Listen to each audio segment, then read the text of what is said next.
Now, the developers of the wind farm at Kilconnelly, Carlistran, are holding a public consultation by appointment only, and some people in the local area believe that this is wholly unacceptable form of public consultation, and I'm joined by one of them now, and that is Luke Silke. Luke, thank you for joining us on the programme. When did this come to your attention? We won't mention the developer in question, but when did this come to your attention? In recent days, I suppose I became aware of the fact that there was going to be a public consultation, in inverted commas, which is to take place in the Ard-Rí on Thursday. But the thing about it was that it was, as you said, by appointment only. So I would take issue with that, that in terms of these big developments, really serious developments that are going into the area and indeed right across the Tuam area, from Clonberne to Belclare to Carlistran to Kilconnelly, that these people need to be consulting with the community in a more transparent and open fashion. What's your problem with appointment-only public consultation?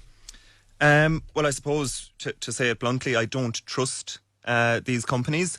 And I suppose if you saw some of the shenanigans that I've seen since I first became aware of the issue a few years back, I don't think you'd trust them either.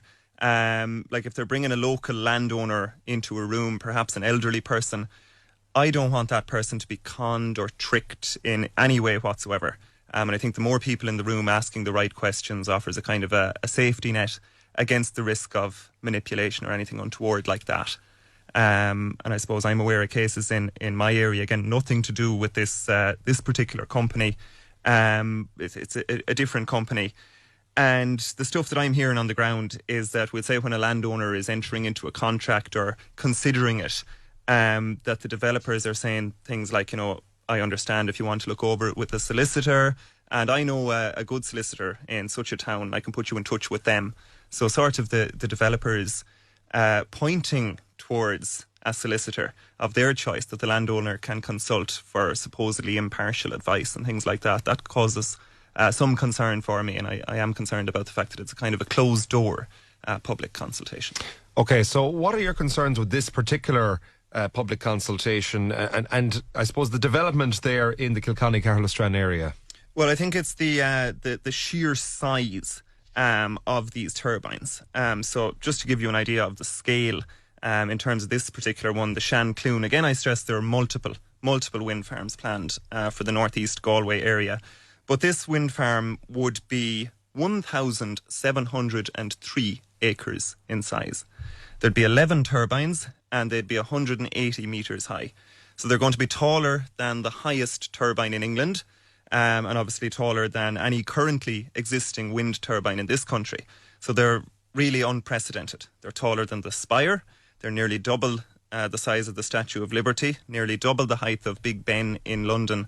And there was another analogy that someone presented to me recently, and I just couldn't believe it when I actually heard it. But when you do the measurements, it stacks up that if the blade part of the turbine, the bit that spins around, if that was taken down and put flat on the ground, it wouldn't fit in Croke Park. So they're enormous. They're unprecedented.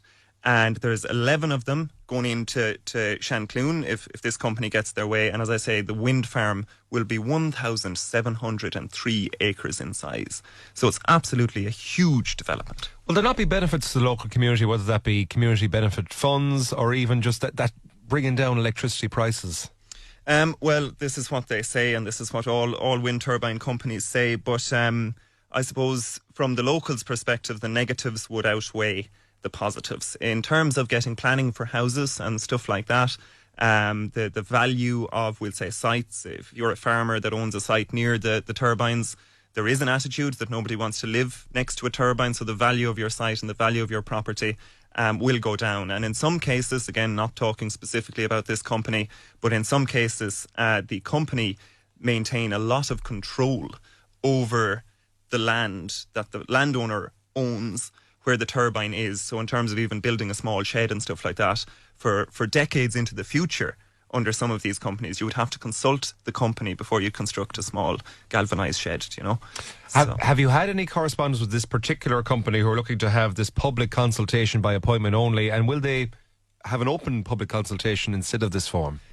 So I reached out to them in recent days, and I've actually just got a message just before we came on air from the company to say that they'd be happy to take maybe a Zoom call with me one of the days. So I'd certainly be airing my grievances there with them. But I suppose, like, on the wider issue of planning, I have a huge problem with that. So under the last government, the Minister for Housing, Tara O'Brien, he brought proposals to Cabinet to sort of relax planning for these wind farm developers. So it'd be allowing for greater flexibility. So that puts them at a significant advantage in the planning process over like ordinary home builders in the same area, which I just think is appalling in the teeth of a housing crisis. And then the planning bill that passed the Dáil last year, just before the election, that puts local groups who want to object at a big disadvantage. So it creates more detailed criteria for those groups in order to qualify to object. You know, they have to higher have costs on the groups. Yeah, they have to have a bank account, maybe a committee, a constitution for their group, all that sort of thing. And it's a huge process to actually lodge an objection. It's nearly like writing a book in some cases.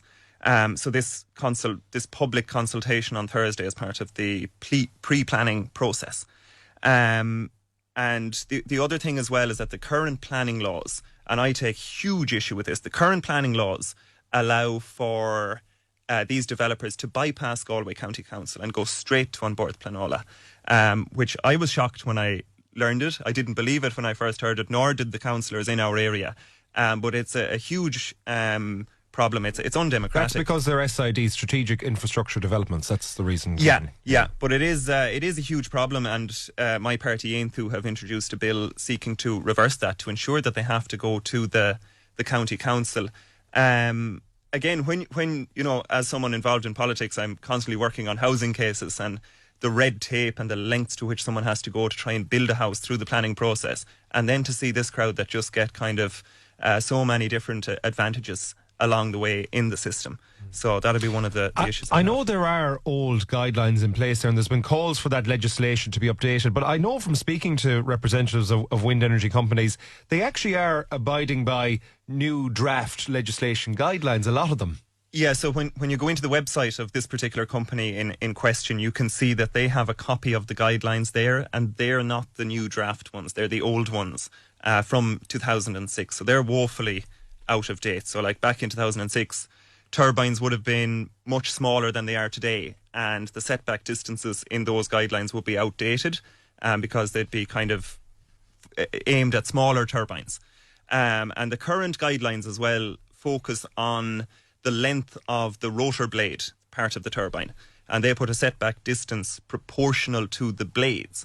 Now I think we should be sort of using the height of the turbine rather than the span of the blade when we talk about setback distance from housing and stuff like that. So again, Aontú have legislation seeking an increased setback distance that is proportional to the height of the turbine. And obviously guidelines, you know, that we were promised. We had a public meeting in Tuam just before the election. I was there myself, and all the politicians promised loads of different things. And Simon Harris, in correspondence to me, following a parliamentary question that we put in, he said that he was going to have the guidelines implemented before the year end. That was last year.